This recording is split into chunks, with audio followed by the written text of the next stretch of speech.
about how in New England everybody's there. You know, you just birthed a movement today. Because I gotta tell you, this is the first time in my, first time since I've been in Boston where I finally saw a labor movement and not a union movement. Let me tell you what I mean by that. I saw transgender people here. I saw Latino people here. I saw Cape Verdean people here. I saw Puerto Rican people here. I saw black people here. We are all in this together. And the one thing that we need to, now some of y'all may disagree with me, but I think we should give these people in this building across the street a hand. You know why? Because we have hundreds of thousands of unemployed in the state of Massachusetts. And honest to God, not a single one of them has even so far as written a resolution to say what is happening to the unemployed. What can we do as a legislature to make sure Congress passes an extension so that 89,000 people in Massachusetts don't lose their checks on December 31st? Not a one of them, as far as I know. And I know that in my community, where we got more than 50% of African American men out of work, and I know in my community where we got hunger as a problem as a consequence because people can't get jobs, we have got to link up.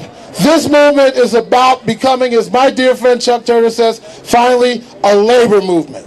And what is even more powerful is in the last few weeks, even though they didn't know they did it, they brought all kinds of people from labor together. Because when those black folks got laid off at the Hyatt, labor responded. All of labor. It wasn't just black labor or white labor. All of labor responded. Today we're going to continue to march in solidarity with these people and to recognize that together the unemployed is not going to be ignored, that working families are going to be taken care of, and that all of us as one human community are going to fight together to make sure we get decent jobs and decent housing and decent schools and decent opportunity for every single one of us. So no more of this, well, labor is this and they don't care about these people over here. Today you proved that we have the opportunity, that we are much bigger than that we are much better than that, and that we are going to stand up united and not divided against those folks, assorted other Republican right-wing psychopaths, and anybody else who dares to stop this movement of peace and justice and dignity. But what y'all need to do is turn around, follow them damn bagpipers, and we'll catch you at the Hyatt. And divide. Peace. Great job, Horace. All right, so let's start lining up there and move on. We're going to head to 185 Franklin Street, the Verizon headquarters. Thank you again.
Next August or something, right? Well, here we are. Well, I got a couple notes. I'm new at this. Well, I don't know. We'll see. We're here today because Verizon announced that they're gonna, what's the word? Lower head count by way of job reductions. That sounds like numbers to me. We're people. They call me number 46 of 291 people that are being laid off. Who knows when? I'm not a number. Rob Bernie is not a number. Leah McDonough's not a number. We're people. We got families, we got friends, we got kids, every other thing.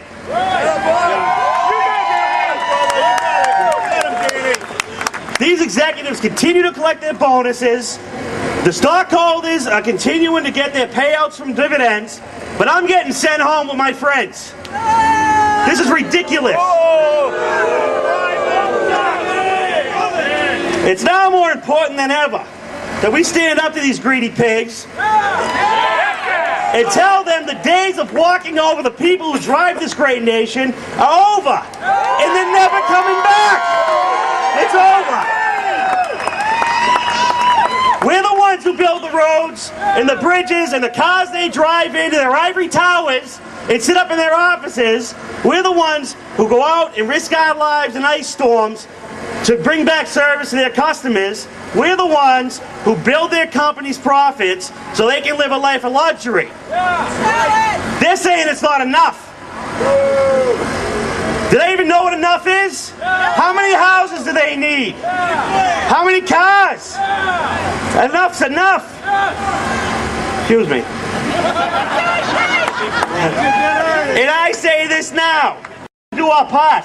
We need to send a clear message to those driven by greed that the fight is never ending, and it will never end. The efforts and struggle of our past brothers and sisters will not be forsaken.